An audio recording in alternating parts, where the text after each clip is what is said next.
Welcome back to the Manc Entrepreneur YouTube channel and to our live chat. This is basically all that's happening today. I don't really have a specific topic for you. I don't have, there's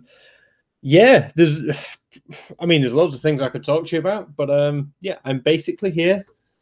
I have to basically move everything behind me.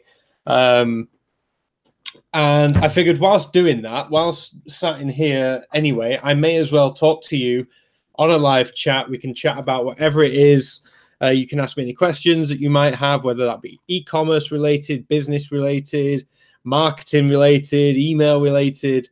Kenneth, how are you doing, sir? I'm good to see you in the live chat. So basically, I've got stuff to do. I've got a few questions that people like, little notes of things that I get asked from time to time. So I'll go through them. But if you are joining live, if you have any questions, whatever it be about, Jim, thank you for joining, sir. Now I just figured it'd be good to have a chat. Like I said, you might be working. I'm sort of technically working. The story behind this is I am. New carpet is coming Saturday, first thing in the morning. And for anyone who's seen this channel before, I'm not a morning person. So I have to try. I tried dragging this last night and I thought the thing was going to collapse. So I had to resign myself that I'm going to have to empty it first. If I move this close, because I will be moving around a little bit. I should probably empty it first before I... This has actually been like deassembled and reassembled probably 4 or 5 times now. And each time dowels snap off, things move more than they should. So again, it's not really worth the hassle. But yeah, so new carpet's coming Saturday. And I basically need to clear this room, all the desks set up, the light, the microphone rig, the screens. All needs to go. So I've managed to get an hour today to try and sort this out. Tomorrow, need to get the carpet up. So yeah, these are the exciting parts of my life, which I don't really share because they are about as exciting as watching grass grow. So that was that. So like I said, anyone got any questions? Feel free to stick them in the live chat. That's what we've seen. There's some sort of passport photos. Oh, Jesus Christ! The books would be so heavy. So a question which I do get asked quite often is tips for YouTube. I'm by no means an expert, but yeah, when it comes to YouTube, I saw the biggest success that I saw was definitely by posting daily or week daily. That was what had the biggest growth effect on my channel.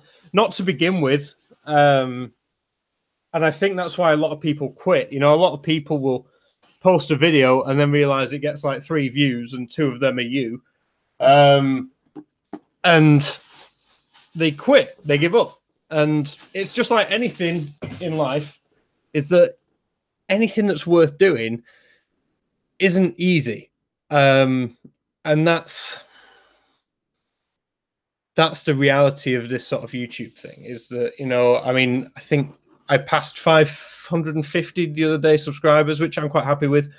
But it's not easy. And if you think, you're going to start YouTube and you're going to grow very quickly. A lot of people do YouTube for years and never really see any success. So I do think consistency is key, something which I sort of need to try and get back into, because even though I'm not doing daily stuff now, at least doing something on a time frame, whether it be like Tuesdays and Thursdays, which I think is what we've done this week. I don't know, or something like that. I do think that definitely helps.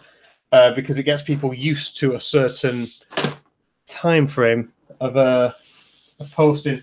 But the other thing is, you just gotta eat shit for a period of time and turn up when nobody else is turning up. That's the hard bit. is to keep posting when you know nobody's really watching. So that's my advice for anyone who's interested in YouTube. The other thing is, like, a lot of people are so, I mean, people, a good friend of mine who I went to school with the other day, sorry, you know, back when I was a kid, we actually had several chats about him starting a YouTube channel. And this was last year, and still no video, you know. And it's one of those, you can have all the idea and all the goodwill in the world, but if you're sort of like a perfectionist, it ain't, until you post a video live and put it to YouTube, it doesn't mean shit. It genuinely doesn't. So, you know, don't be a perfectionist. Don't over plan.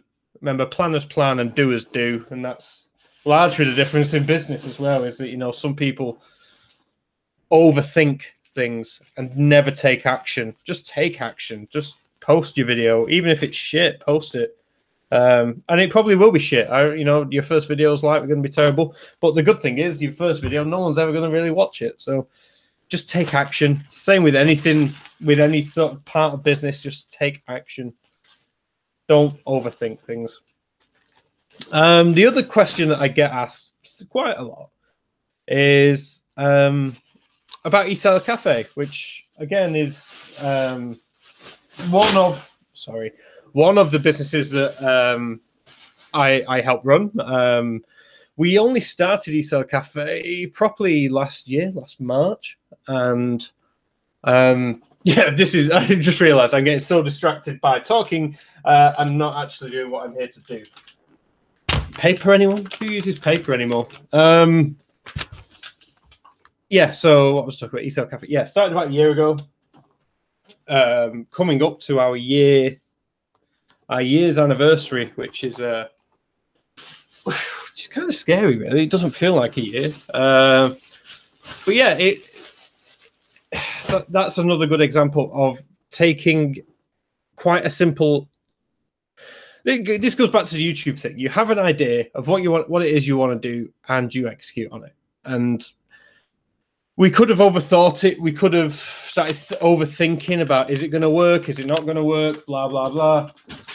The reality is we went from idea to articles published on a website, live website, with custom emails, domain names, everything else set up within 5 weeks.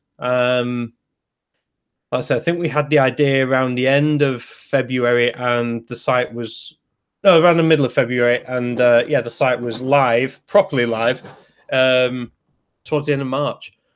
So yeah, and I can't believe that's been a year since that's happened. The secret to the map. There we go. That's what is behind the map, so I can stick pins in it.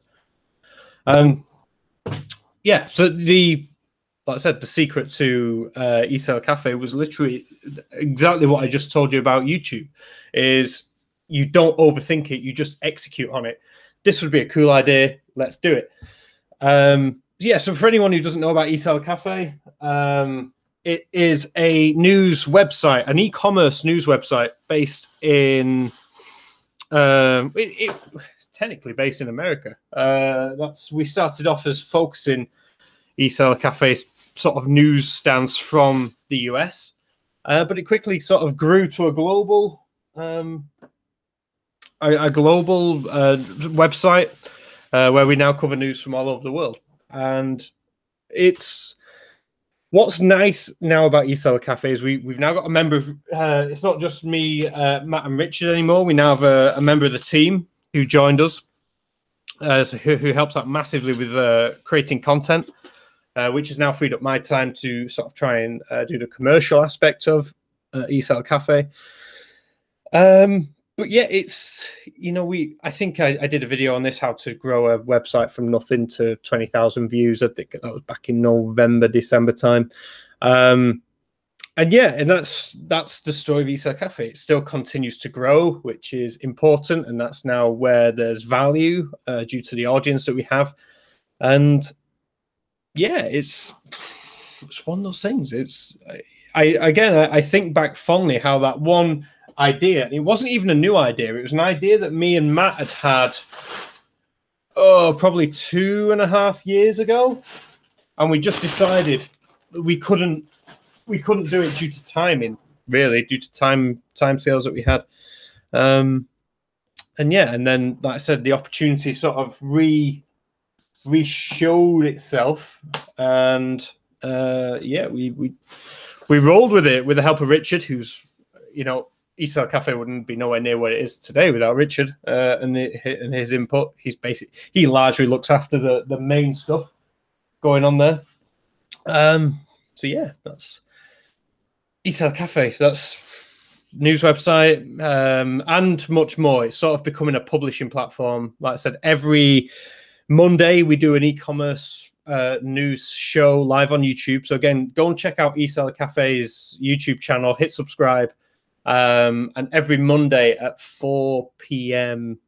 UK time, so I think it's 11 a.m. Eastern, I must say 8 a.m. Pacific time, maybe 8.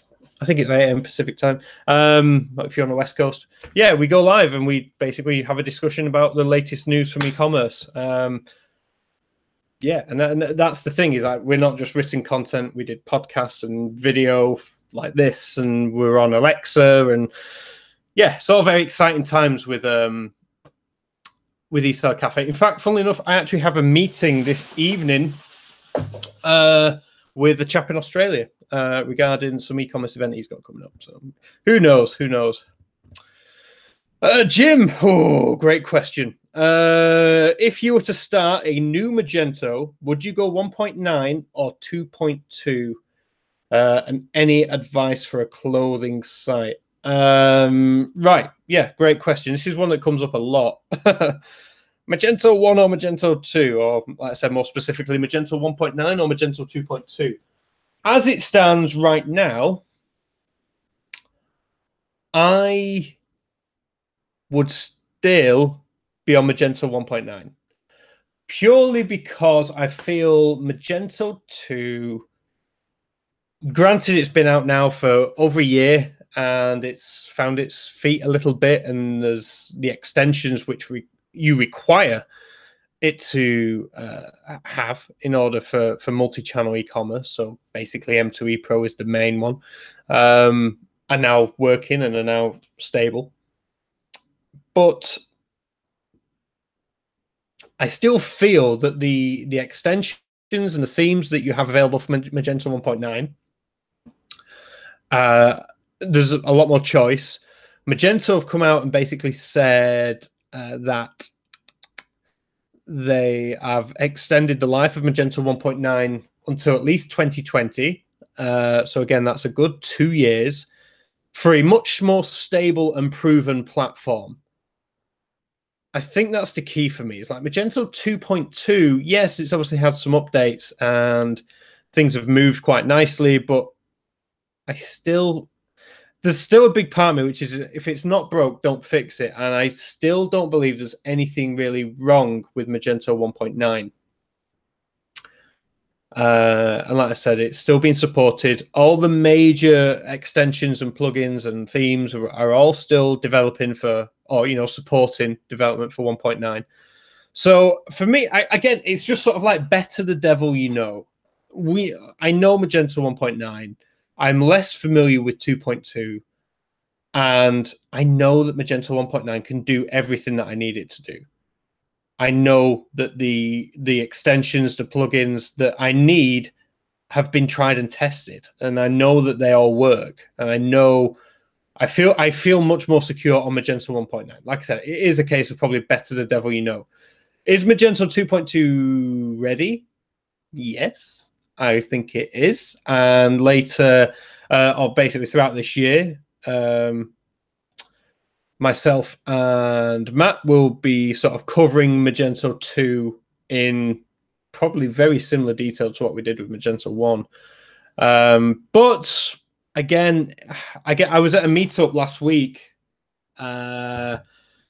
Literally, again, I'll shout them out. Online Seller Meetup UK, run by a guy called Prabat. He does meetups in Manchester, London, sometimes in Bristol, Cardiff, Birmingham way. Really nice guy. And basically hosts these event meetups specifically for basically anyone who sells on the marketplaces. And yeah, I find his stuff to be very, very good. And I was at this event in Manchester, and I got chatting to this guy who sells bedding, like a home, bedding, curtains, that sort of stuff. And we got chatting, and he knew sort of who I was, and we got chatting about. I said, do you use Magento? He's like, yeah, I use Magento. I was like, 2 or 1, and he was like, we tried 2, and then immediately went back to 1. And I was like, what, did you move too soon? And he was like, no, it was fine. You know, we didn't have, you know, we waited until it was a little bit more stable than it was when they first launched. He says, but it just didn't feel right. It didn't really work the way that we wanted it to, and the website, they couldn't get that to work how they needed it to, which was the functionality they previously had on 1.9. It was something, I asked him more about that. It was something to do with the variations and how it handled variations. As you can imagine, doing bedding and curtains and stuff, he had like loads of size differentials and loads of size variations, loads of color variations. And he just said, we went back to 1.9. We just felt a lot better on 1.9. And it was funny because there was actually someone from a Magento 2 agency there, and he was trying to sort of sell the perks of Magento 2. And this guy was just shooting down everything he said pretty much. He was like, yeah, but Magento 1 does that. Yeah, but Magento 1 is faster than Magento 2. So, yeah, it was curious. And I still find, like I said, Jim, I know it's a very long answer to your question. Me personally, I would still go with 1.9. However, I don't think Magento 2.2 is the same poison chalice that it certainly was last year, early last year. So I think whichever one you went with, you could probably make work. But again, thinking about out loud, like if you had to spend a lot of money, if you had to spend like £10,000 to do a website, then you would probably be best doing Magento 2.2 because that's going to last you longer, hopefully, than 2 years. If it was a case of you doing it yourself, I would do Magento 1. I would keep you Magento 1.9, or I'd start Magento 1.9 just because I know it's proven, and then see what happens in 2020. They may extend life for Magento 1 further. But if they don't, then you start, as long as you get your timing right, you can start building Magento 2 whilst your Magento 1 is running, and then swap them over when everything is made. So hopefully that answers that. Any advice for a clothing site? For clothing website, my best advice for a clothing website right now is influencers. And it sort of pains me to say it. Influencer marketing is ridiculous right now.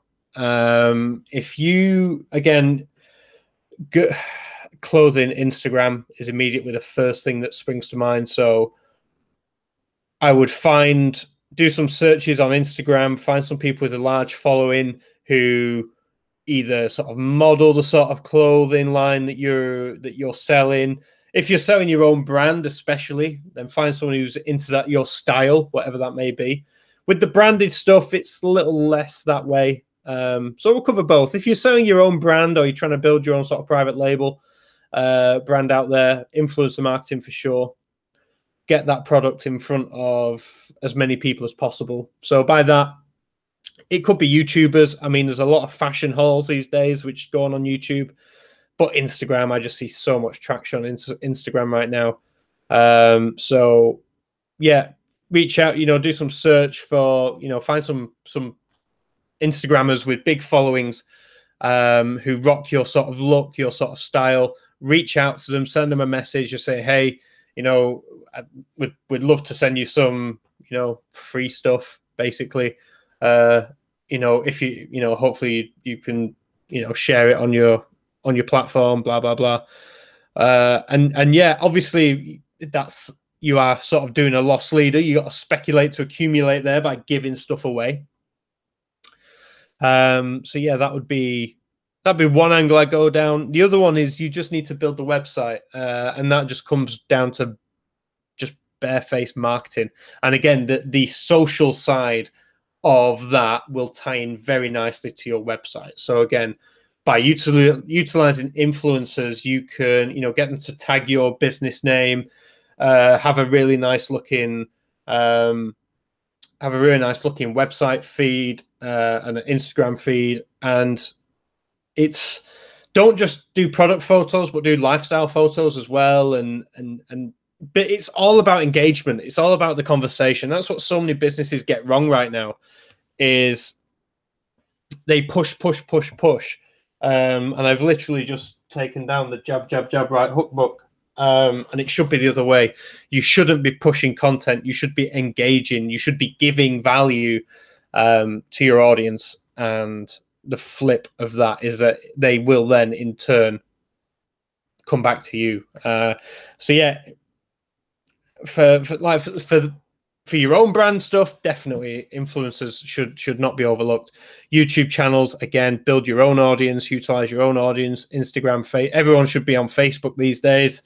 2 billion users, over 1 billion of which log in daily. You can't argue with the audience that Facebook has, and their advertising platform is very good. It can be expensive if you don't know what you're doing. My advice would be go and check out Miles Beckler on Facebook.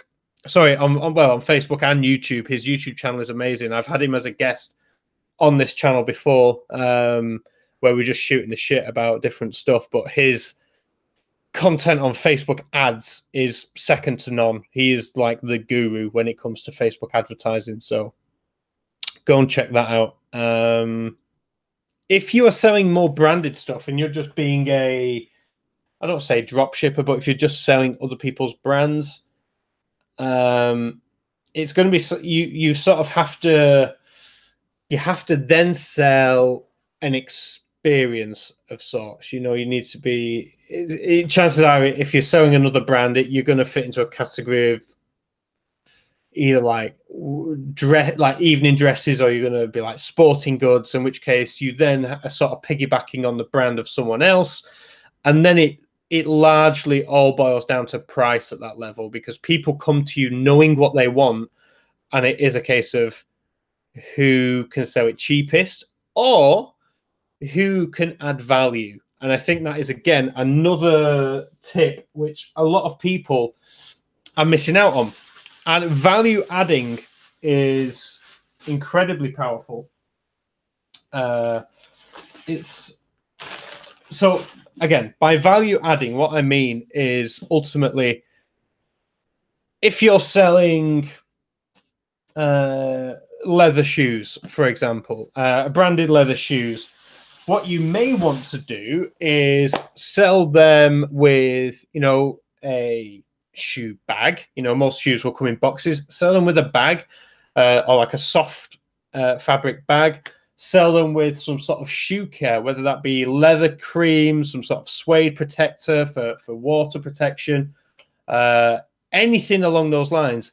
You can bundle that together with your product, and you can basically increase the price and still end up selling the product over your competitor, because you are adding value. You are giving them something which they may not have thought about, or that they may have overlooked. So again, a good example of that, I know a lot of YouTubers at the minute seem to be doing something with Crep Protect, I believe it's called. I think it's like a trainer sneaker, like waterproof spray. So again, all these kids who are going out blowing ridiculous amounts of money on Yeezys and Jordans and all the rest of it, if you're spending, if you're spending all of mummy and daddy's money on shoes, you probably want to make sure they're protected. So again, it makes sense. Value adding is something which a lot of fashion companies could really make a big difference with. Kenneth, that's good advice. I've seen some of my Instagram friends doing that. Absolutely. It's all over Instagram. And like I said, Instagram, I hate Instagram largely. And it's funny because I've sort of been doing a bit of an experiment with Instagram recently to see if I pay more attention to the channel, if I post more consistently, if I do stories, if I interact and engage with people, will it have an effect? And ultimately, it has. I think I started this back in, well, started taking Instagram a little bit more seriously in the middle of December. And now at the beginning of February, I went from, I think, about 250 followers. I think I'm nearly at 800 now. So I've, maybe 4 times my followers, my audience, in 6 weeks. Yeah, about 6 weeks. Just by, again, being consistent, taking action, engaging, and trying to put out value. So a lot of the YouTube videos I post on Instagram, and I also try and utilize stories a bit more, which I actually quite like Instagram stories as a tool. I think they're quite powerful. But yeah, I mean, it's Adnan. Thank you for joining, sir. Thank you for joining. And like I said, this is for anyone who's watching. This is a live chat. If you're joining live, you can just ask questions in the live chat about business, e-commerce, anything largely, and I'll do my best to answer them. Whilst trying to clear this mess behind me. It's not going well. You guys are doing a great job of distracting me. In India, it's 3 minutes to 10. Nice. You're on one of those funny half-hour things because it's nearly 4:30 here. Weird. But yeah, so that's Instagram goes to show, and that, like I said, I 4 times my followers in 6 weeks. Largely, and like I said, it just goes to show wherever you put your attention, wherever you put your focus, that's largely where you see the results. Like I started off largely with the Facebook group, the Facebook page, and I think that was up at like 600 people, 600 something people, and now I've sort of paid less attention to that and more attention to Instagram. Facebook stayed pretty much the same, and Instagram's gone crazy. So it goes to show that wherever you put your attention, not just in business, but in whatever you do in your life, that's where you're going to see results. It isn't rocket science, but a lot of people forget about it. Facebook is boring. Instagram is best of all social medias. Well, I mean, Adnan, many would disagree with you purely based on size. You have to remember that Facebook own Instagram, but you can't argue with Facebook numbers, unfortunately. Like I said, 2 billion users, 1 billion of which tune in daily. You know, the numbers are there. But don't get me wrong, right now, I am seeing results on Instagram, so I can't, I'm not arguing. So good. However, so the reality is, I'm not really a big fan of social media. In fact, I'm one of those annoying, I'm like an old millennial, unfortunately, who actually thinks social media is almost like anti-social media. And don't get me wrong, I see the, what's the word I'm looking for? It's almost like hypocritical. I see the hypocrisy in me saying this, purely because, like I said, I've just told you I'm seeing success on Instagram right now. Well, not success. I'm hardly like Kim Kardashian. Don't get my ass out as much, to be honest. But it's I genuinely don't like it. I think, and again, I think I've talked about this in a video before now. I think we have I think about the issues that we have going on with mental health certainly within young men. Certainly amongst young men, and I do think it's largely down to social media. I think we have a bit of an epidemic going on where everybody is comparing their entire life to someone else's highlights, and that's a dangerous thing. Tech Raja, hi, thank you for joining, sir. So what I mean by that is, like, yeah, whilst Instagram is great and for business, I genuinely can't tell you enough people how powerful social media is for business, you know, and influencers. I do genuinely think that for most people, social media is having a negative effect on their mental health. And it's one of those things. I just don't know. I don't see a way out of it right now. But like I said, everybody compare. You know, if you're having a bad day, everybody has bad days. And you go on to Instagram and see some entrepreneur, you know, driving a Ferrari, you'll be like, why don't I have a Ferrari? Why am I not wearing a Rolex? Blah blah blah blah blah. And it immediately makes you feel worse than what you already are. You are comparing yourself to someone else's highlights, and that's the thing, is because Instagram's largely not real. You know, I posted it. There was, like, when I was in Rome, there was this woman who was being followed around with some bloke with a camera and a bag full of, like, accessories and clothes, and she was proposing as if she was, like, going about her normal life. It was not her normal life. And I think that's the problem, is there's a lot of fakeness out there, and when real people compare their life to fakeness, it sets these unobtainable realities. You know, so that's my big issue with social media right now, and I don't know what the answer is.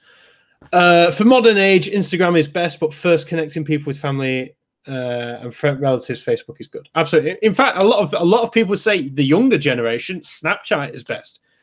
The young people love Snapchat right now, and that's, you know, I still don't really see how Snapchat is going to be fully viable as a platform. I mean, I see it as a platform. I don't see how it's ever going to be profitable. I don't see how it's ever going to make money. With my business head on, I just don't see it. But they make huge losses. Books are heavy, man. Pang, what about WeChat? Many people are selling on WeChat in Malaysia and China. Is there a similar platform like WeChat in the UK? This is a very, very good point. And in fact, this is something which I'm surprised that Facebook haven't done something like this, because Facebook also own what's it called?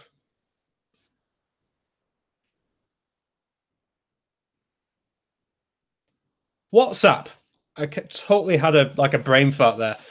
Facebook own WhatsApp. They have a messaging platform. Why are they not utilizing social messaging as a form of e-commerce, as a form of buying things online? I've wrote maybe 4 stories in the past few months about why social commerce is the big thing which a lot of people are missing out on. And WeChat,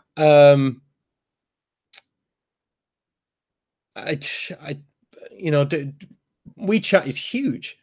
I personally have never used it. I've never had to use it. Obviously, being here in England, it's really one of those things where obviously I don't know anybody who's on WeChat, but I know about it, and I know the social shopping thing is incredibly powerful. And again, it's one of the best known, it's not really a secret, it's one of the most commonly known things in e-commerce, is that one of the biggest factors that can influence a conversion is social. It's, you know, it's reviews. I mean, look at Amazon. If you buy anything on Amazon, I guarantee after you've looked at the images and you've read the 5 little bullet points, the very next thing that you're going to do is go and read the reviews. And go and read the reviews. And if it says verified purchase, you are going to, yeah, you're basically going to believe that stranger who you've never met and are most likely never going to meet. You're going to believe his word over the product description itself. So we already know that social proofing in e-commerce is huge. It's a huge thing. Now imagine, rather than taking a stranger's word for it, what if you could take the word from one of your friends or one of your friends of friends or people you know of who've bought this product? It would make it even more, you'd be even more likely to buy it. So I get it. It just totally surprises me that like Facebook Messenger is a platform where this could be possible. WhatsApp, again, it would not be difficult to build in a shopping sort of tool into WhatsApp. There's rumors that Amazon are working on their own social media, which you can guarantee will be tied into the marketplace. And yet we still just don't see it. I don't know what's up. I don't know why we're not seeing this. China has proven that this is a thing, and reviews have proven that this is a thing. And yet still, there's a huge amount of money being left on the table, in my opinion. So yeah, it's a great point, Pang. I have no idea why. Yeah, there's nothing that I know that's similar, or certainly similar with the same audience that WeChat has. Or, you know, WeChat is comparable to WhatsApp. That's our closest thing to WeChat, and it can't do it. Adnan, and the YouTubers like Logan Paul, PewDiePie are earning millions of dollars. Yes, they are. And the two examples that you just picked do very, very silly things. You know, the whole, again, for a lot of my audience may not be too involved with the YouTube space. Logan Paul went to Aokigahara in Japan, the suicide forest, filmed a dead body, put it on YouTube. Very, very good idea. Yeah, basically, he lost a fortune. YouTube basically cut his CPM in half, took away a lot of his partner relationships. PewDiePie did exactly the same. He made a joke about Jews. So these big YouTubers who go and do, and don't get me wrong, like I actually enjoy or have enjoyed PewDiePie's content. I think he's funny. You know, I've got nothing. Like I said, I think it genuinely was just a mistake. But Logan Paul, I mean, that was just a total and blatant, like, that would have had to go through. I know it's like, you know, even these little videos that I do, I literally, you know, if I'm not doing them live, which I can understand why PewDiePie slipped up in a live stream. I've not done it, but I can see how if you get caught up and you're chatting with your friends and stuff. But Logan Paul, like, he had to physically be recording it. At some point, that would have been like, this isn't right. And then surely it would have to go to an editor or be edited himself, which I'm sure he doesn't edit himself. And then at that point, you would go, this is probably very insensitive. I shouldn't do this. So, yeah, I mean, like I said, Logan Paul, PewDiePie, yeah, don't get me wrong. YouTubers can earn millions. In fact, the other day, Fusi, used to be FusiTube, was talking about when in 2017, an event wanted him to just turn up. Like, he didn't have to do anything, didn't even have to like tweet or anything about it, just had to turn up, and he got paid $100,000 just to turn up to an event. It's crazy. Yeah, just looking at the chat there. Yeah, PewDiePie, 60 million subscribers, largest channel in the world. Absolutely. And I don't even think any. There's a few business, not business. I think the Disney Channel have an account which is getting close to him, but there's not. PewDiePie is a one-man band. I don't think anyone's going to really surpass that. Not for a long time, anyway. What else have we got? Yeah, but don't get me wrong, influencers can make a lot of money. Absolutely. Tech Raja, support my channel, bro. I am Tamil YouTuber. Please support.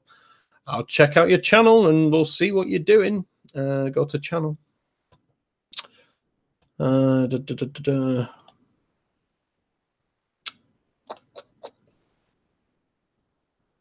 cool, doing a lot of PC stuff. I can't read some of your titles. But you're posting a lot, bro. Fair play to that. When did you start? 14th of November 2017. You're doing well, bro. To say you've got 200 subscribers in 3 or so months. Took me ages to get to 200 subscribers. How to money earn online series. Yeah, anyone who's interested, go and check out Tech Raja. His link is in the chat. Adnan, do you know phishing? I didn't mean fishes. I meant to say hacking. What you mean, like phishing as in PH phishing? I'm not a hacker, if that's what you mean. Yeah, let me know what you mean about phishing. I'm not a fisher or a hacker, I can assure you, but I know what both of them are. Is Logan Paul was an actor? Yes, he was an actor. He was on the Disney Channel. He started off on Vine, I think, then ended up on the Disney Channel, and then when Vine died, he made his way to YouTube. And him and his brother, who are equally both annoying, yeah, they're both sort of taking YouTube by storm at the minute. Yeah, that's too heavy. What have we got? Most richest man in the world is the CEO of Amazon. Any reason for this success? My kind of question, Adnan. Love it. So, yes, the richest man in the world is Jeff Bezos, the CEO of Amazon. Is this surprising? Not really. Let me, again, I've rubbed off the numbers that I put on my last video. I can just about make them out. $60.453 billion. That was the amount of, that was the revenue that Amazon made in Q4. That's in 1 quarter of the year.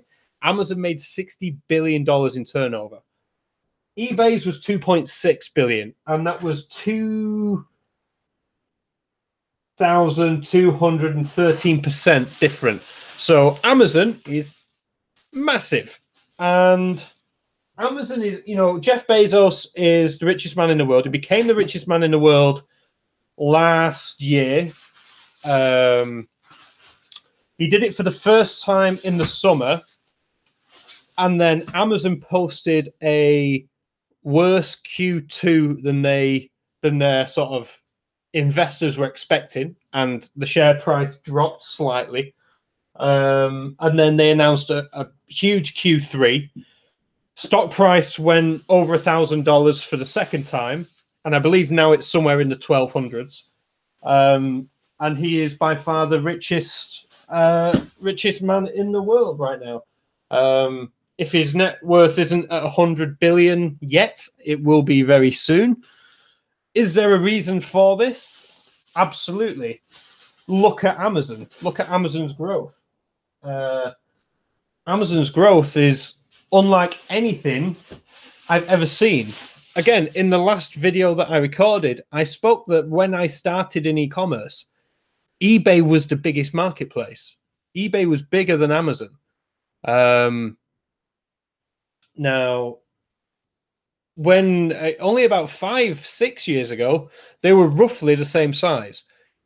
eBay.co.uk was seeing maybe 19 million unique visits a month. Amazon was seeing exactly the same. And it's literally in those past 5 years, you've seen eBay pretty much stand still, and you've seen Amazon just go like that with their just their nets. They've just got their hands in everything. So why is Amazon successful? They don't only have a marketplace, they have AWS, Amazon's Web Services. So a lot of big businesses now will use Amazon as Amazon's cloud services or business services to host websites or processes or code or whatever it may be. Amazon Instant Video, they bought Love Film, and rebranded it as Amazon Instant Video, or Prime Video as it may now be known.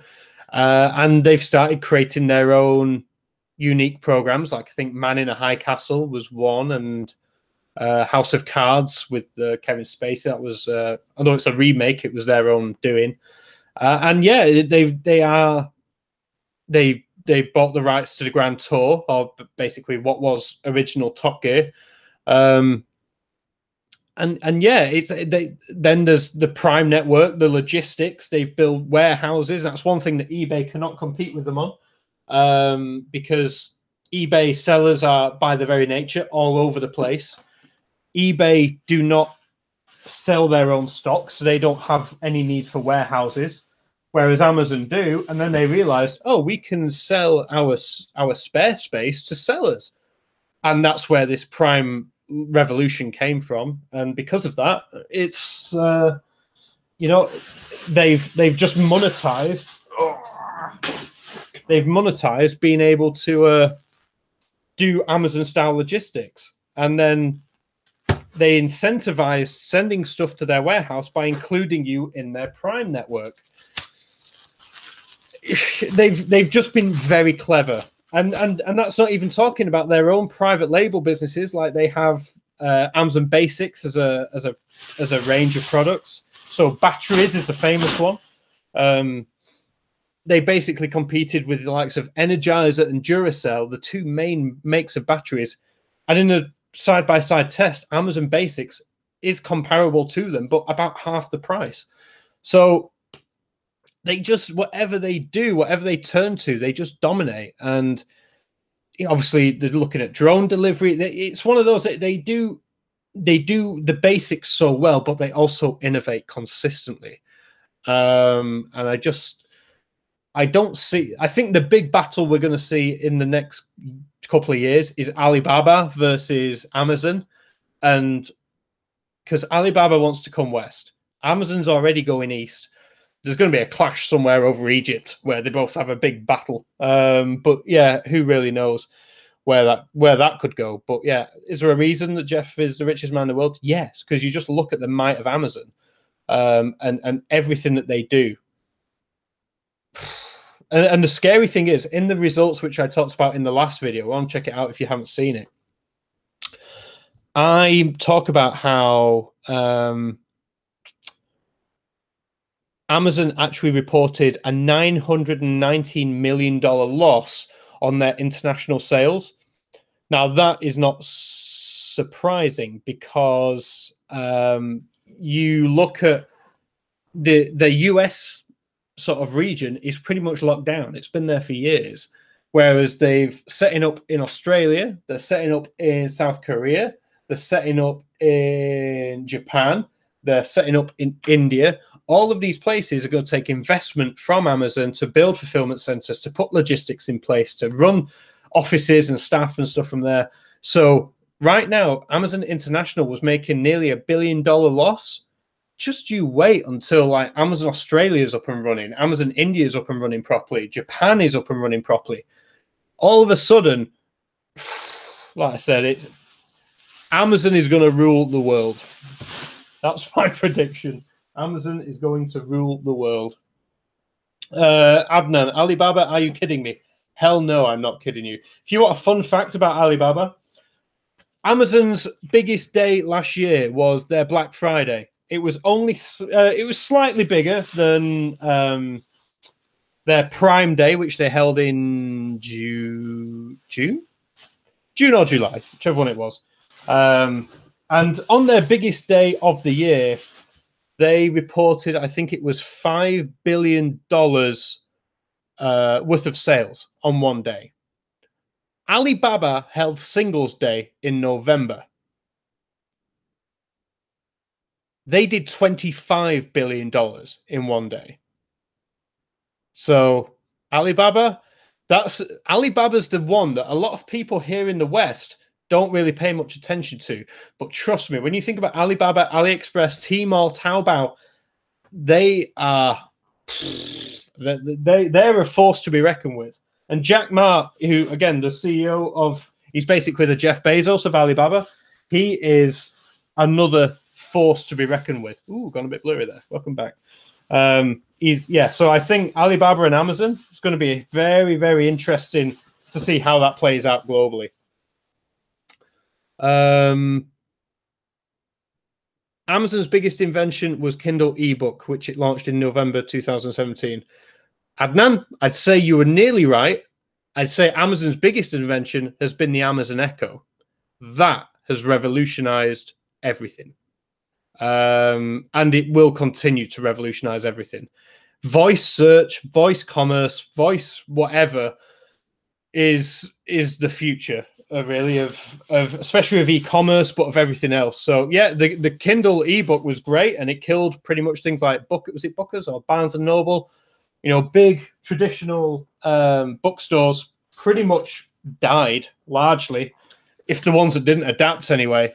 But trust me, that the Kindle is nothing compared to what the Echo is going to do, and Alexa as the backbone of that to the industry. It's sorry, I keep moving it goes all blurry.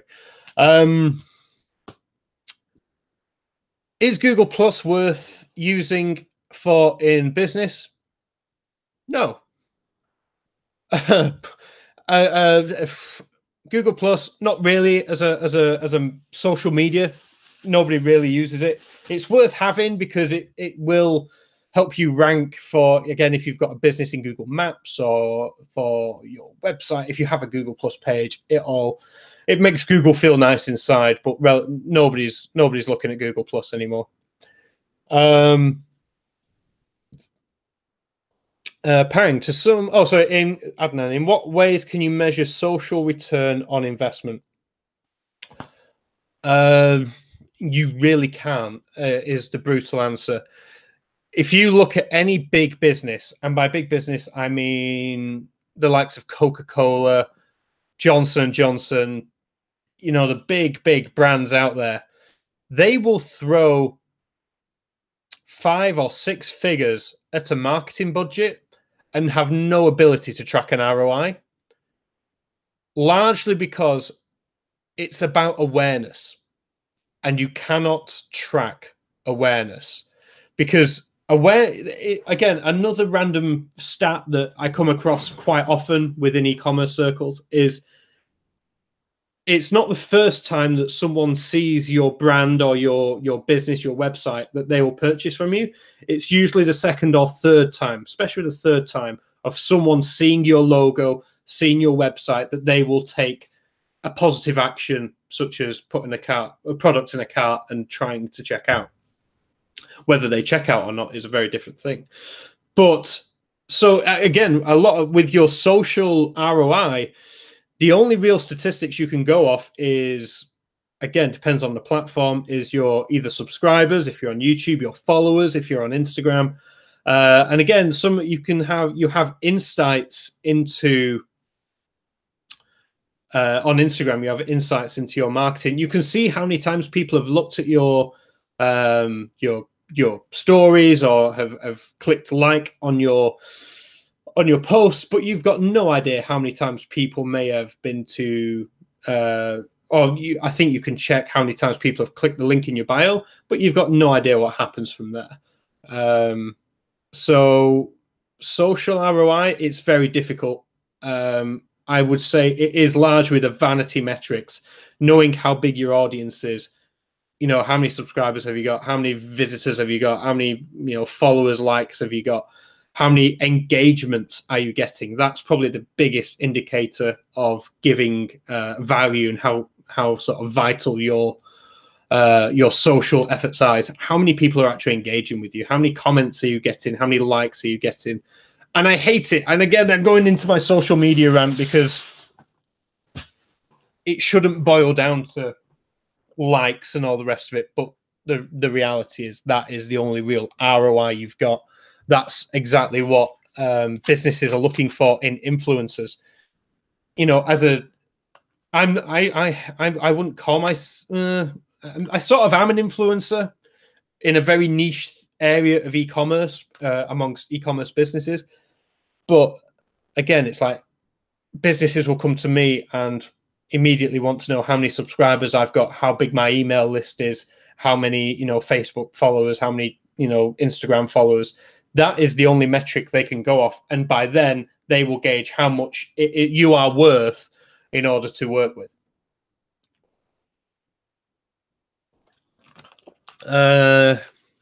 Pang, to someone who knows nothing of business, I actually think eBay and Amazon are actually targeting different markets. eBay more like consumer to consumer. It's like secondhand stuff. You think that was eBay's intention? Or maybe it's like a case like Nokia where they didn't improvise and stagnate. Okay, so eBay and Amazon, both consumer to consumer. The biggest difference between eBay and Amazon is that if you're selling on Amazon, Amazon is potentially your competitor. eBay is never your competitor. eBay wants you to sell your product because if you sell your product, eBay get paid. Amazon want you to sell your product because they also get paid, but they also may want to sell your product themselves so they get more money. Yeah, Amazon's like a snake in the grass, I mean, in the best possible way. What I'm really saying is Amazon has a lot more monetization routes than eBay has.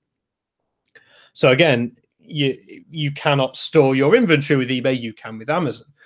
Amazon can deliver your stuff for you. eBay cannot. Amazon could be your biggest competitor. eBay cannot. So the only thing that eBay could do, which Amazon can't do, is auctions. And again, 7-8 years ago, auctions were the biggest thing on eBay by a long way. It was like the fun part of buying something online was the countdown, the money's going up, and the fun part of selling it too. I still actually quite like to dabble in a few eBay auctions every now and again. If I've got something to sell, I stick it on eBay auction, partly to sell it and partly because it's quite fun. But I also see it as a bit of a competition because, again, knowing how to list products well, I basically look at what other of the same products I'm selling have sold for and then challenge myself to get my product to sell for more. And often I do. It's not difficult, but it's they're both C2C businesses. Amazon now have a B2B branch as well as B2C, obviously. eBay is purely C2C as they do not sell, but eBay's biggest thing was auctions, and I think one of the biggest mistakes they made was not sticking with auctions. About 5 years ago, they wanted to go down the eBay store route and get the brands on board like Superdry and Tesco and Argos, and ultimately they've just become another website place, and now they're stuck trying to compete with Amazon on something which Amazon do very, very well, especially when on Amazon now, if you're a Prime member, you can get free same-day delivery. You can't get that on eBay. So eBay's fighting a losing battle right now. eBay needs to innovate. And yeah, like you said, exactly like Nokia. They were leading, and whether they got complacent or weren't keeping an eye on the competitors, I don't really know. But yeah, they need to do something. Jim, Amazon gave me Prime from Home badge and is encouraging me to ship from my office. Yes, this is something which, again, it's not very big here in the UK yet. Seller fulfilled Prime, I believe. In fact, I think we had a chat about it last year. It's great if you can jump through the hoops that Amazon obviously put in place and want you to do the things that you need to do in order to sort of meet the demands of Amazon. Then fantastic. You don't have to pay storage fees or any of that sort of stuff. You can just go about your life and sell as normal while still having Prime privileges. There's not many sellers that I'm aware of who could meet the demands that Amazon would require. Or there are, but under extreme stress, it would fall down. So again, while seller fulfilled Prime is a very, very good thing, and I'm glad to hear it's working for you. Again, for the vast majority of businesses, FBA is the way to go. bad now. At the start of the 21st century, when many of the e-commerce companies, when e-companies couldn't survive, it was Amazon that was leading the market from being a startup just a few years back. Absolutely. And it goes to show the speed and growth of Amazon. Because again, Amazon's big news last year was that they bought Whole Foods around the summertime. And that was big news because, it was certainly interesting news because at the time that Amazon was first incorporated, back from Jeff Bezos's garage in Seattle. What is going on here? Whole Foods was valued at, I think, $250 million.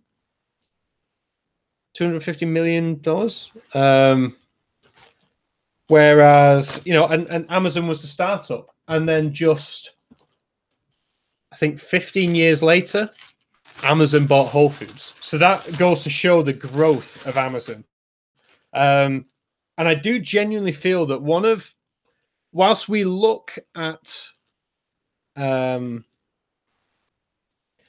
we look at the growth of Amazon and we say it's happened very quickly, which it has. I mean, I think 1993 was when Jeff first started Amazon. So it's by no means, it's a decent period of time. What is it? 26 years now, something like that. No, 23, 4, 5, 25 years, somewhere around there. It was, 25 years is not a startup by no means, by no stretch of the imagination. But the way that they've grown and, like I said, really disrupted industries is impressive. And that's the thing is, as fellow and much bigger entrepreneur from Manchester, Steve Bartlett said, we're in the day of age now where you either get bulldozed or you drive the bulldozer. That's how businesses are getting disrupted. If you are not evolving or innovating within your business, someone is going to come along and do it for you, and you're going to get swept away in the rubble. And that's exactly what Amazon have done. They've just they looked at what didn't work for shopping and fixed it, and basically helped replicate as much as possible the buying experience in a store and bring it online. Now, again, the interesting thing with, like I said, Jeff Bezos, they're not a startup, but they had a long-term goal. I don't think Amazon made profit for like the first 10 years. Literally, any money they made, they invested straight back into developing and building their platform. So it's one of those, patience, being able to move quickly, and that's not going well. Oh. Patience and playing the long game, basically, is what has led to Amazon's domination, or continued domination.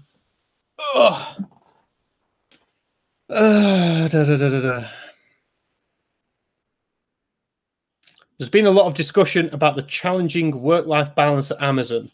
Jeff Bezos has even commented on it from an inside perspective. How is the work-life balance at Amazon? I'd love to give you an inside perspective. There's been a lot of programs here in the UK. I think Dispatches did one around Christmas time about like the incredible, especially the pickers in the warehouses and what they've got to go through. I personally do not have an insider. I don't know. I've never worked for Amazon. I've sold on Amazon, but I've never worked for them. I've obviously met people who work for Amazon, but they've all been sort of high up. Or not high up, but, in more management positions. Just a few weeks ago, I met one of the marketing team here in Manchester, she was very nice. She was working on a Sunday.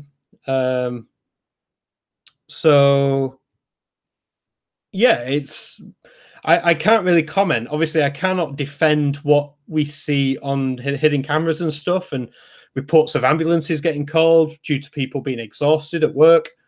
It's not good. And I don't agree with it at all. Yeah.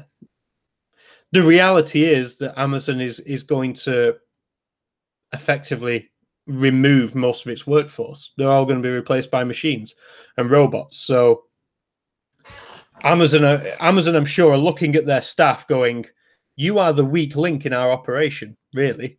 If we could automate all of you, we would. And that's essentially what they will do. You can lose your ads on shipping, Jim. Yeah, I bet you can.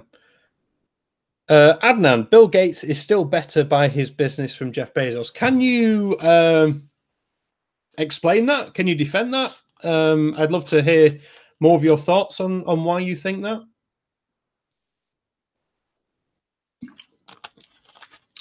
What will be the future of Amazon? In my opinion, Amazon is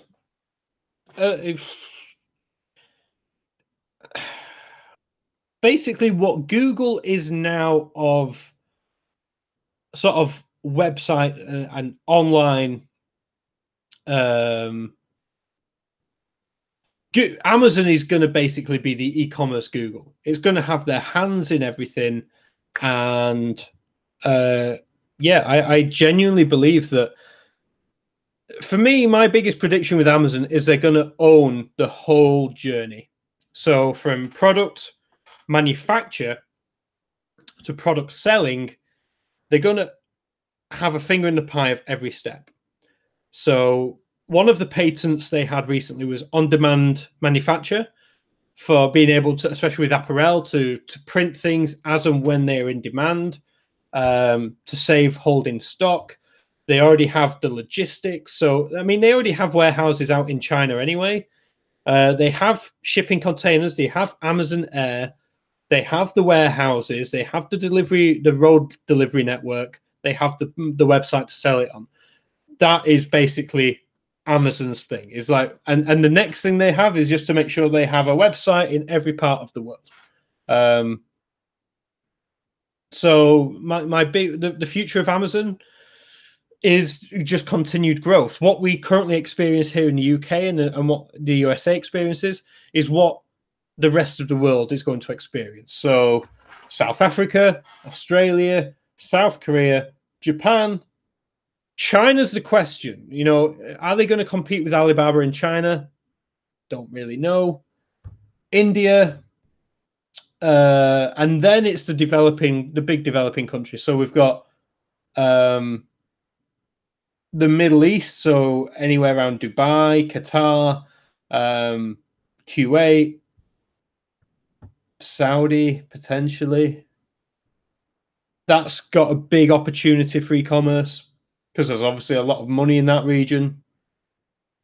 Europe's pretty much good as it is. It just, they'll carry on their expansion in Europe. And then South America, Brazil with Mercado Libre is just ripe. As soon as their logistics get better, same with Peru, Argentina.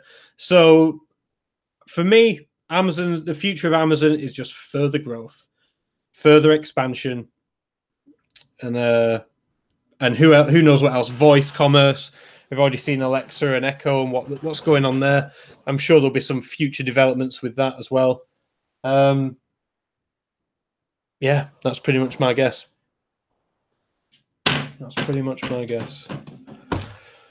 Oh dear. Right, guys, you have distracted me nicely from doing. We've been on for an hour now. No, I think it's maybe one of my longest videos.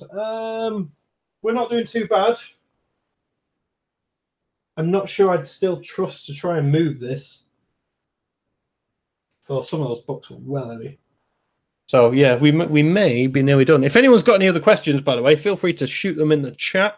This has been fun. I've enjoyed it. And I said, if anyone's got any questions, I will carry on. If not, I will leave you to the rest of your day. Oh dear.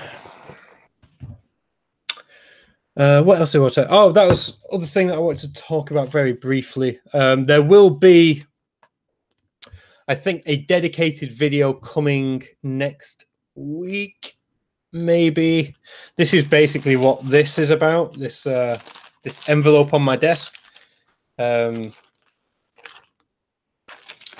the beginning of the year, I sort of said I wanted to do something. I wanted to do more for charity this year. So there will be some news on that, hopefully next week. I need to get some final bits sort of prepared and ready to go. But yeah, I am doing some ridiculous challenge thing for charity in June. So yeah, we'll like I said, hopefully there'll be some. I'll be able to announce more on what that is next week. I need to get the final few bits finalized on that. Pang, thank you for the insight. I need to go back to the lab. Thank you for joining, mate. I know this is very much not your normal thing, but thank you for watching. I always appreciate it. And see you soon.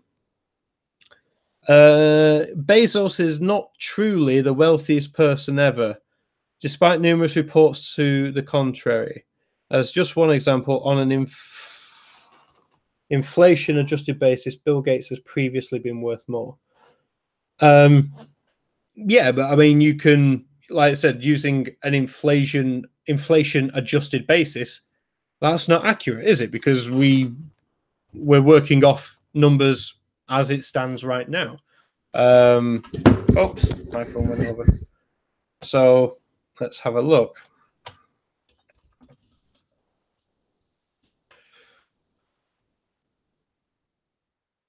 All right, so my numbers are slightly out of date. According to the latest numbers that I can find, where are we getting these from? Here.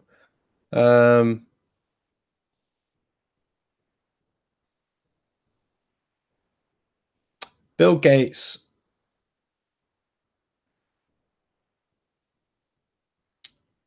Bill Gates was briefly above 100 billion in 99. So I'm guessing this is where your inflation thing is coming from, due to what money was worth in 99.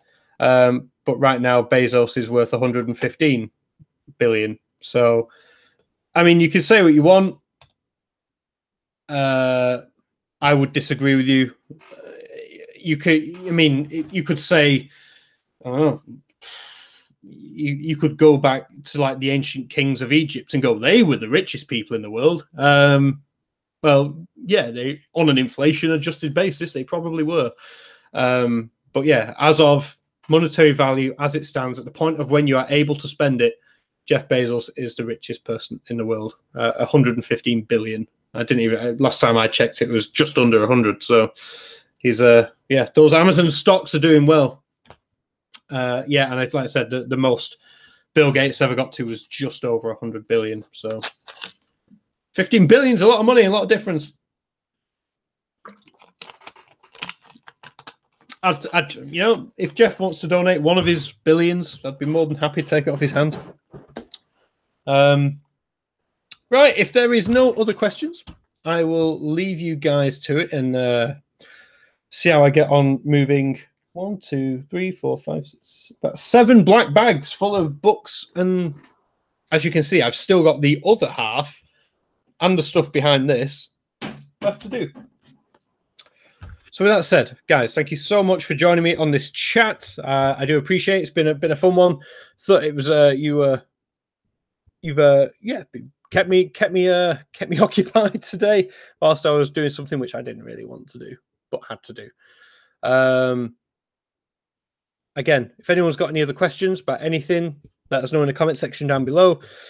Always more than happy to chat and answer any questions that you may have. I won't be posting a video tomorrow. You will hear from me next week. Hopefully it will be about the charity challenge thing that I'm working on. And yeah, I will be asking you for money. I'm just gonna throw that out there. So, you know, is what it is. Enjoy the rest of your evening. If you've not yet subscribed to this channel, please hit that subscribe button. It does mean a lot. And hit the like button if you've enjoyed it. And I you probably don't want to share this video with anyone because it's largely just us having a conversation. Probably won't mean anything to anyone else. So with that said, thank you guys for watching. I'll catch you in the next video. Have a great weekend. I'll see you then.